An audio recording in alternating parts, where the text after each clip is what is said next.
So, good afternoon to you all. So, today we are going to start with a new subject, that is geography for class 6th. So, here we are going to study the various different topics, like firstly we will study with physical geography, then we will study human geography. दो type की geography होती है physical geography जो कि earth of physical features के बारे में जितना बताती है, एक होती है ह्यूमन ज्योग्राफी जो कि ह्यूमन सेटलमेंट से रिलेटेड जितने भी पार्ट्स हैं उनके बारे में बताया जाता है, डिस्कस किया जाता है। तो हम लोग उसको बहुत ब्रीफली डिस्कस करेंगे। तो फर्स्टली हम लोग स्टार्ट करेंगे फिजिकल ज्योग्राफी से। फिजिकल ज्योग्राफी में हम लोग सबसे पहला चैप्टर जो हम लोग स्टार्ट करेंगे, the basic thing is the solar system. आज हम लोग बस एक बेसिक कॉन्सेप्ट ले लेते हैं सोलर सिस्टम से। आज हम लोग स्टार्ट करते हैं। सो अर्थ और उनके सोलर सिस्टम और प्लैनेट्स जितने भी हैं, आज उन सब के बारे में हम लोग डिस्कस करेंगे। सो सोलर सिस्टम में फर्स्ट हम लोग डिस्कस करते हैं लाइक आपकी क्लास 6 की जो एनसीईआरटी ज्योग्राफी है, मैं उसका रेफरेंस लेके बता रहा हूँ कि उसमें सबसे पहले डिस्कस करा जाता है, क्या कहते हैं, फुल मून और न्यू मून के बारे में बताया जाता है। लेकिन जब आपको वो तब पता चलेगा जब आप लैटिट्यूड लैंगिट्यूड के बारे में समझेंगे, रोटेशन रेवोल्यूशन के। तो शायद वो हम लोग नेक्स्ट चैप्टर से पढ़ेंगे, तो आपको फुल मून न्यू मून का कॉन्सेप्ट ज़्यादा समझ में आएगा। तो अभी हम लोग स्टार्ट करते हैं एक simple definition, what are stars, as stars are also part of solar system. So the first topic will start is the stars. Now what are stars? The stars are celestial bodies.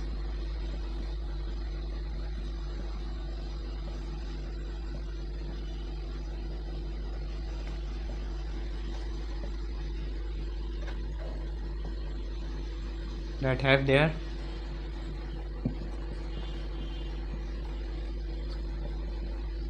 own heat and light.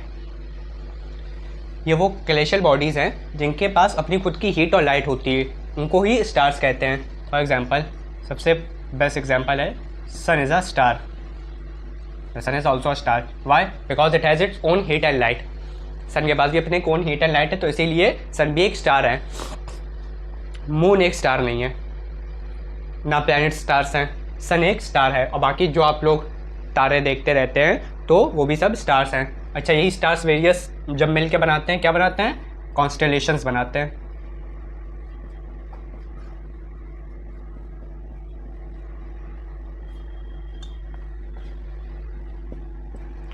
Now what are constellation? Constellation होता है basically the patterns. एक जब group of stars होते हैं, जब एक various group of stars जो मिलके पैटर्न्स बना लेते हैं एक स्काई में, तो वो कॉन्स्टेलेशन कहते हैं। ठीक है। सो इस डेफिनेशन इज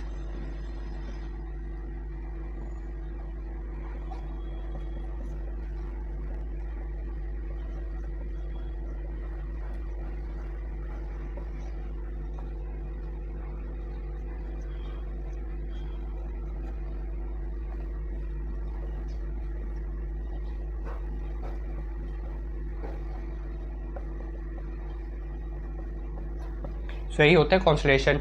बहुत फेमस कॉन्स्टेलेशन है, लाइक उर्सा मेजर भी है कॉन्स्टेलेशन, जिसको हम लोग बियर कहते हैं, बियर करके कुछ ऐसी था। तो उर्सा मेजर है, उर्सा माइनर भी कॉन्स्टेलेशन है। तो ऐसे बहुत सारे वेरियस कॉन्स्टेलेशंस हम लोग को मिलते हैं स्काई में। अच्छा, स्टार्स में एक बहुत फेमस स्टार होता है द नॉर्थ स्टार, जिसको हम लोग कहते हैं, ये याद रखिएगा, नॉर्थ स्टार। नॉर्थ स्टार में क्या होता है, जब पहले के टाइम पे कंपास थे नहीं, तो लोग डायरेक्शन कैसे पता करते थे? तो वो सेलर जो होते थे, तो वो नॉर्थ स्टार के ज़रिए ही डायरेक्शन पता करते थे। जस्ट लाइक डायरेक्शन, वो हमेशा नॉर्थ स्टार जो है हमेशा नॉर्थ में ही रहेगा, तो वो नॉर्थ स्टार को आइडेंटिफाई करके ऐसे वो पता करते थे कि नॉर्थ की डायरेक्शन किधर है। So I think you have understood this. Next जो सोलर सिस्टम में हम लोग डिस्कस करेंगे वो है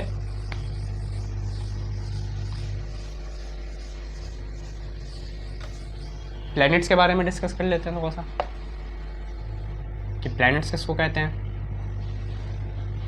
planets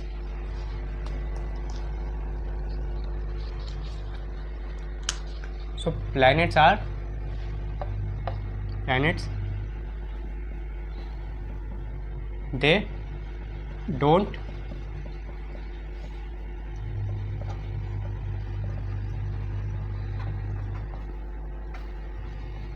have their own heat and light and are lit up by the stars। ये है प्लैनेट्स की डेफिनेशन, क्योंकि पास खुद की हीट और लाइट नहीं होती और स्टार्स ही प्लैनेट्स को, जो स्टार्स हैं वही प्लैनेट को लिट करते हैं यानी लाइट करते हैं। जैसे कि अर्थ के पास, अर्थ क्या है, प्लैनेट है, लेकिन उसके पास खुद की लाइट नहीं है, तो वो यहाँ पे अभी धूप चल रही है, धूप है, दिन डे टाइम है, तो धूप कैसे मिल रही है? सन के ज़रिए मिल रही है, स्टार के ज़रिए। प्लैनेट एक ग्रीक वर्ड से लिया गया है, प्लैनेट जो टर्म है ग्रीक वर्ड से लिया गया है, वो है planetai, which means wanderer. So planets are also wanderers, means घूमते रहते हैं इधर से उधर। प्लैनेट्स भी हम लोग देखते हैं रोटेशन, रेवोल्यूशन करते रहते हैं सन के, तो यही डेफिनेशन है प्लैनेट्स की। तो प्लैनेट्स भी क्या कहते हैं, अलग अलग टाइप के 8 प्लैनेट्स हैं टोटल। सो प्लैनेट्स को हम लोग, सबसे पहले मरकरी आता है, वीनस आता है, तो प्लैनेट्स को लर्न कैसे करते हैं उसकी एक ट्रिक होती है, एक बहुत ईजी ट्रिक है, my very efficient mother just served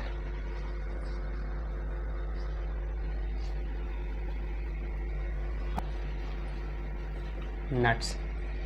ये है पूरी डेफिनेशन। अब इसमें हम लोग, ये ट्रिक है पूरे 8 के 8 प्लैनेट्स याद करने की।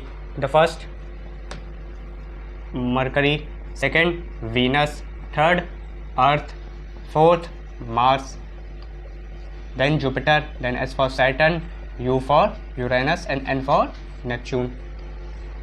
सो ये एक सिंपल शॉर्ट ट्रिक है पूरे 8 के 8 प्लैनेट याद करने की। अगर उस टाइम ना आता है तो ये एक टंग ट्विस्टर्स होते हैं। सो नेक्स्ट,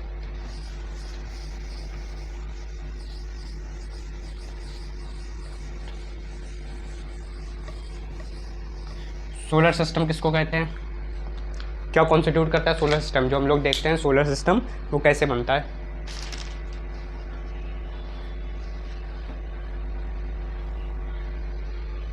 सो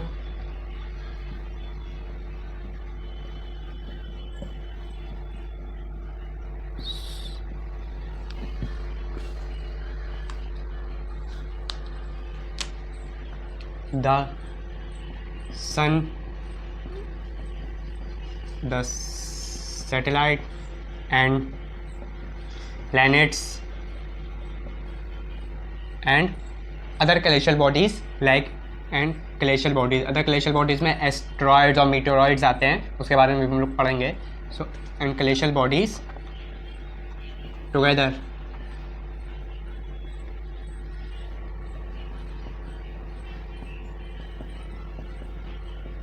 constitute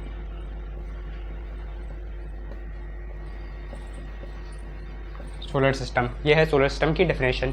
सोलर सिस्टम में सबसे मेजर जो एक कह सकते हैं बॉडी है वो क्या है, सन है। सन के बारे में कुछ जान लीजिए। सन क्या है बेसिकली, किससे बना है?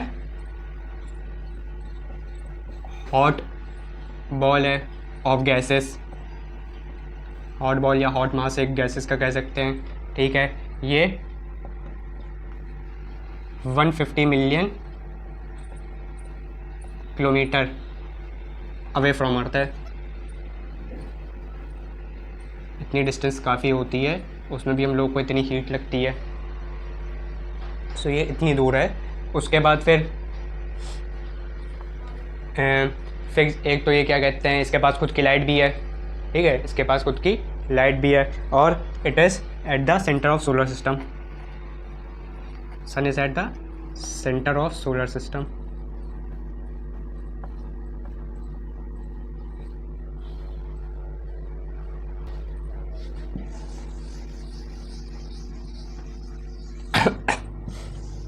और यार थोड़ी सी तबीयत ख़राब है तो इसीलिए आवाज़ थोड़ी सी बाहर ही निकल रही है।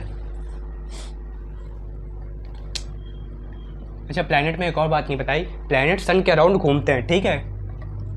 सो प्लैनेट्स रिवॉल्व करते हैं, planets move around sun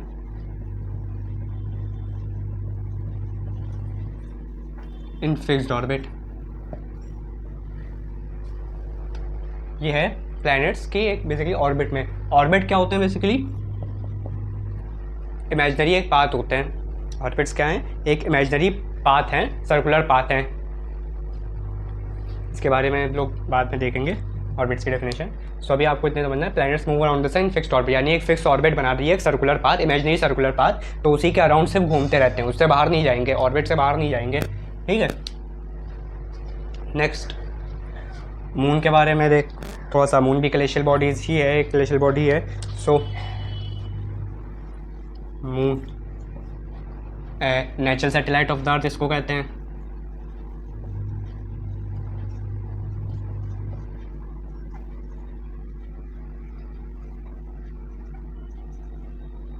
natural satellite of the earth. उसके बाद फिर does not have its own heat and light, ये भी सन की रिफ्लेक्ट करता है। हीट तो है ही नहीं, लेकिन लाइट भी नहीं है,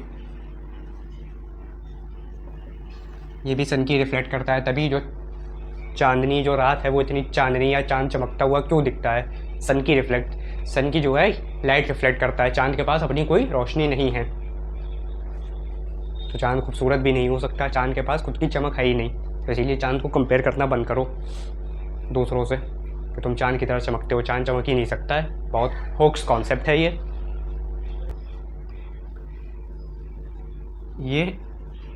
अर्थ के around moves around the earth in 27 days, यानी अर्थ के अराउंड ये भी चक्कर लगाता है मून। सो मून जो अर्थ के अराउंड चक्कर लगाता है वो 27 डेज में कंप्लीट करता है।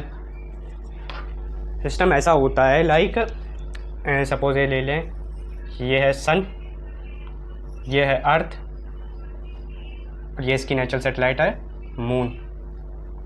क्या कर रहा है? अर्थ जो है सन के अराउंड चक्कर लगा रहा है, अर्थ जो है सन के अराउंड रिवॉल्यूशन कर रहा है, और मून जो है अर्थ के अराउंड रिवॉल्यूशन कर रहा है। जो फुल मून न्यू मून का कॉन्सेप्ट बताया था वो ऐसे ही बताया था कि जब मून इधर की तरफ जाएगा, तो अभी देखिए जैसे कि मून इधर है और सन की लाइट इधर पड़ रही है, लेकिन मून अगर इधर है, मून यानी अर्थ के इस साइड पे है, तो आपको रोशनी नहीं दिखेगी, तो इसको न्यू मून कहते हैं, पूर्णिमा, ठीक है। और जब मून रिवॉल्व करते करते इस तरफ आ जाएगा तो फिर सन की लाइट रिफ्लेक्ट करेगा, तो आपको मून पूरा फुल मून दिखेगा, यानी मून की रोशनी पूरी दिखेगी, इसको फुल मून कहते हैं। पूर्णिमा और अमावस्या, अमावस्या की रात और पूर्णिमा की रात यही होती है, तो इसका भी कोई चुड़ैल या काला जादू से कोई रिलेशन नहीं है, ठीक है, साइंटिफिकल कॉन्सेप्ट है। सो आई थिंक समझ में आ गया होगा आपको कि अर्थ जो है सन के अराउंड रिवॉल्व करता है और मून अर्थ के अराउंड रिवॉल्व करता है, ठीक है। अच्छा, और अर्थ भी खुद में रोटेट हो रहा है, मून भी खुद में रोटेशन कर रहा है, सन रोटेशन नहीं करता, सन फिक्स रहता है।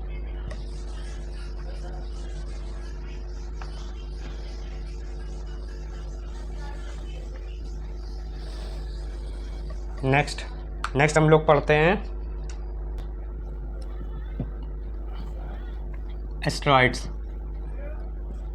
क्या है बेसिकली एस्ट्रॉइड्स? हम लोग सुनते हैं कि आज सुनते ही हैं, मतलब कॉमिक बुक्स में भी या फिक्शनल बुक्स में, कि एस्ट्रॉइड या साइंटिफिक बुक्स में कि एस्ट्रॉइड्स धरती पे गिर जाएगा कि या एस्ट्रॉइड्स कुछ अटैक हो जाएगा, मतलब धरती को नुकसान पहुंचाएगा। तो एस्ट्रॉइड होता है क्या है basically? They are tiny bodies या टाइनी ग्लेशियल बॉडीज़ कह लें, tiny glacial bodies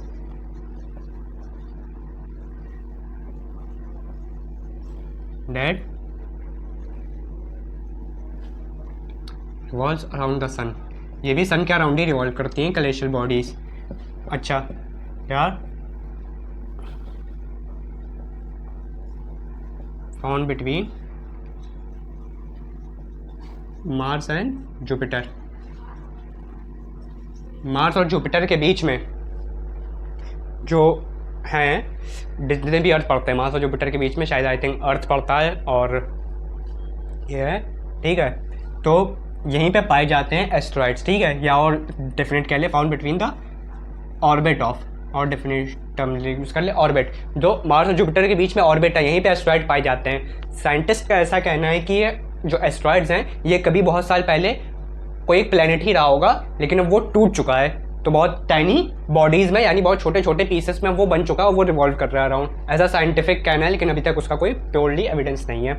so I think you have understood the definition of asteroid. अभी के लिए क्लासेस के हिसाब से आपके लिए इतना ही सही है। नेक्स्ट जो बहुत इंपॉर्टेंट है, बहुत फेमस टॉपिक है, meteorites.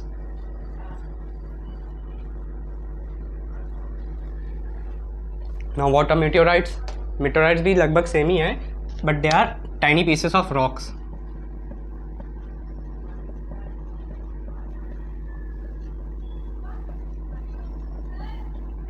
Tiny pieces of rocks that revolves around the sun. So meteoroid जो है वो सन के अराउंड रिवॉल्व करते हैं, बहुत छोटे छोटे टाइनी पीसेस ऑफ रॉक्स हैं। अच्छा, कभी कभी अर्थ की ग्रेटर पुल के हिसाब से कभी कभी ये अर्थ पे भी टकरा के आगे गिर जाते, कहते नहीं कि मेटेरॉइड अब गिरा तो तब गिरा।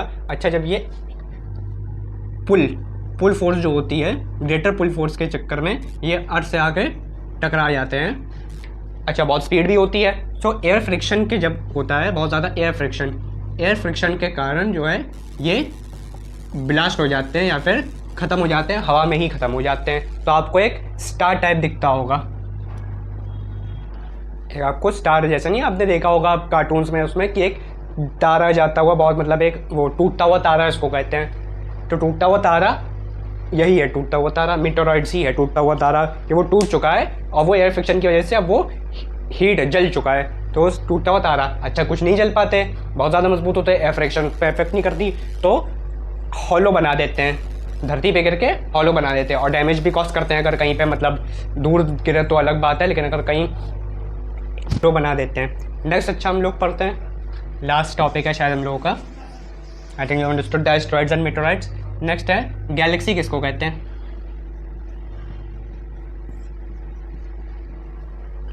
What is Galaxy?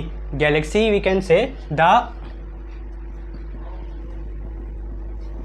Billions of stars and dust और क्लाउड गैसेस भी जो होती हैं, एक सिस्टम है पूरा। जैसे हम लोग मिल्की वे गैलेक्सी भी कहते हैं कि हम लोग की क्या है, आकाशगंगा, मिल्की वे गैलेक्सी। तो मिल्की वे गैलेक्सी क्या है? यही है कि स्टार्स है, क्लाउड्स और डस्ट पार्टिकल्स, बेसिकली जो उसका पूरा एक सिस्टम है। So we can say huge system, एक सिस्टम है।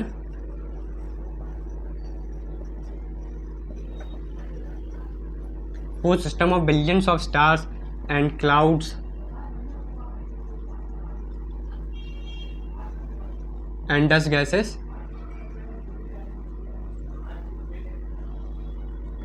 फॉर्म गैलेक्सी, यही गैलेक्सी बनाते हैं। अच्छा, कई सारी गैलेक्सी,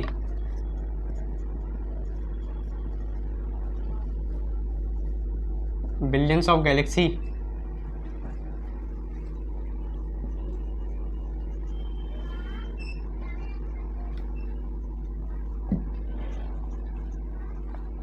टुगेदर फॉर्म यूनिवर्स, ये यूनिवर्स बनाते हैं। तो आपको समझ में आ गया गैलेक्सी किसको कहते हैं और यूनिवर्स किसको कहते हैं। सोचिए, इतनी बड़ी बड़ी और भी तमाम गैलेक्सियाँ भी हैं, सिर्फ एक गैलेक्सी नहीं है। मिल्की वे अपनी गैलेक्सी है, ऐसी और भी कई गैलेक्सियाँ हैं और ये गैलेक्सियाँ मिलकर एक यूनिवर्स बनाती हैं। हम लोग इतने छोटे से एक गैलेक्सी के अंदर एक सोलर सिस्टम है और सोलर सिस्टम के अंदर भी एक प्लैनेट और प्लैनेट के अंदर एक कंट्री है, वहीं पे हम लोग रह रहे हैं। तो सोचिए मतलब बाकी आउटर स्पेस या आउटर वर्ल्ड कितना बड़ा होगा, सिर्फ सोच के देखिएगा कि वो कितना बड़ा होगा। So I think you have understood this. अभी के लिए ये पहले चैप्टर में आपको सिर्फ एक बेसिक कॉन्सेप्ट देना था कि सोलर सिस्टम का। नेक्स्ट टर्न पे हम लोग ज्योग्राफी में लैटिट्यूड और लॉन्गिट्यूड पढ़ेंगे, तो उसमें आपको बहुत अच्छे से डेफिनेशंस और बहुत ही कॉन्सेप्ट क्लियर होगा और साथ में ये भी पता चलेगा कि ज्योग्राफी की इंपॉर्टेंस क्या है ह्यूमन लाइफ में। So I think that's enough for today. So if you have any doubt, then let me know in the comment section, and thank you for watching this video.